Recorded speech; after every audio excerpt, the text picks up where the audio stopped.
In today's video, I'm going to show you guys how to resolve if the account is currently locked out and may not be logged into on your Windows 7 device. Specifically, you're getting the error that says exactly what I just said. So this should be hopefully a pretty quick tutorial for you guys, and we're going to jump right into it.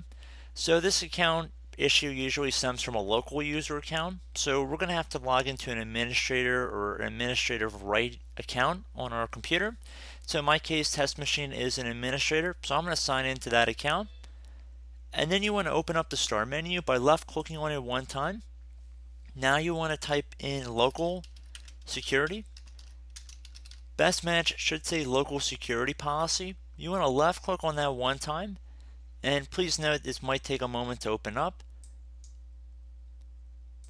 So now into the local security policy window, I want to left click on the little arrow next to account policies. It should be the first folder listed here.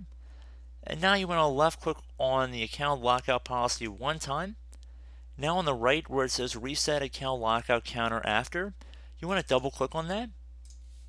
Now, since I do not have any local accounts on my computer, that's why this option is grayed out.